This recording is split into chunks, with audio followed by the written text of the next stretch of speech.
आज हम समझेंगे आखिरकार हमें कहाँ कहाँ खाली हाथ नहीं जाना चाहिए। तो सबसे पहले हम बताना चाहेंगे कि आपको खाली हाथ कभी वैद्य या डॉक्टर के पास नहीं जाना चाहिए। जब भी डॉक्टर और वैद्य के पास जाएं तो पैसा लेकर के जाएं ताकि आपका इलाज अच्छे से हो सके, आप स्वस्थ हो सकें। दूसरा, कभी भी राजा के पास जाओ तो खाली हाथ नहीं जाना। राजा के पास कुछ ना कुछ भेंट लेकर के जाना पड़ता है और जाना ही चाहिए। तीसरा है, कभी भी गुरु के पास खाली हाथ नहीं जाना चाहिए। जब भी जाओ कुछ ना कुछ लेकर के जाओ। और भगवान के दरबार में भी जब भगवान के दर्शन करने जाओ तब भी खाली हाथ नहीं जाना चाहिए। इसका रीज़न क्या है? क्योंकि बड़े लोग होते हैं, बड़े लोग को हम जितनी चीज़ देते हैं वो बड़े हृदय वाले होते हैं। हम मान लो उनके लिए 10 गुना सामान लेकर जाते हैं तो वहाँ से 1000 गुना लौट करके आता है। इसलिए भगवान के चरणों में खाली हाथ मत जाइएगा। जितना आप लेकर जाएंगे उससे अनंत गुना आपको प्राप्त हो जाएगा। इसलिए आप जब भी कहीं पर गुरु के प्रभु के दर्शन करने जा रहे हैं, तीर्थ यात्रा पर जा रहे हैं, तो अच्छे से द्रव्य रख करके जाइएगा।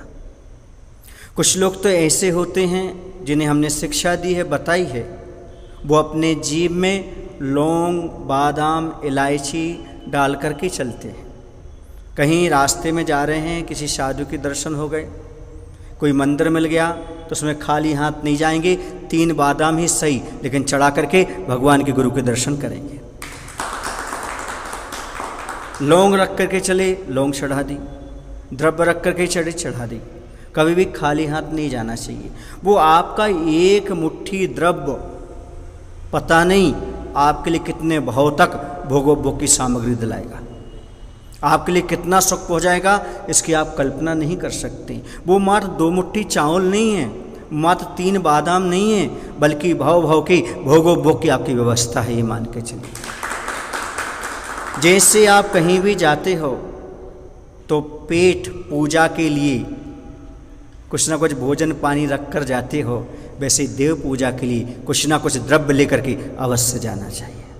देव पूजा के लिए द्रव्य यदि आप लेकर के जाएंगी तो पेट पूजा के लिए आपको आकुलता नहीं होगी।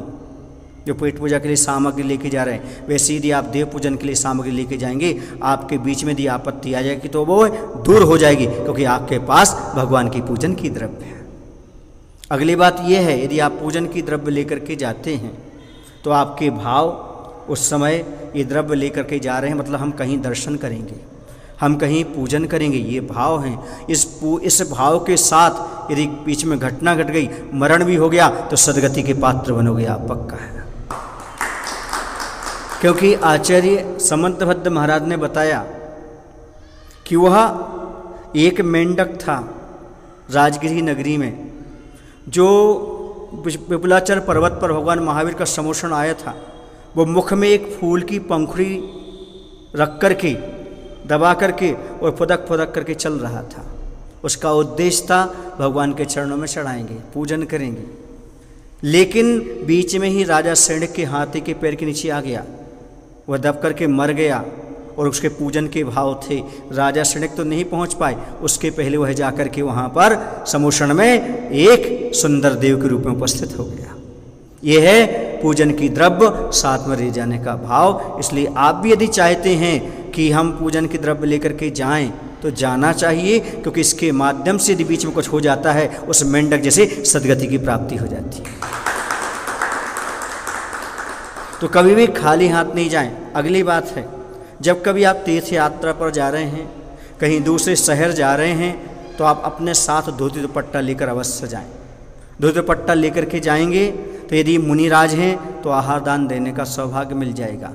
यदि वहाँ पर जनालय है तो भगवान की पूजन अभिषेक करने का सौभाग्य मिल जाएगा। और यदि आपके पास धोती दुपट्टा रहेंगे तो कोई रास्ते में नकारात्मक ऊर्जा प्रवेश नहीं कर पाएगी, क्योंकि जिनेंद्र भगवान के अभिषेक के लिए रखे हुए आप बहुत सी चीज़ों से बच जाएंगे। इसलिए ऐसे स्थानों पर कभी खाली हाथ नहीं जाना चाहिए। बोले महावीर भगवान की जय, आचार्य विद्यासागर जी महाराज की जय। बोलिए मुनि श्री 108 बिंदुसागर जी महाराज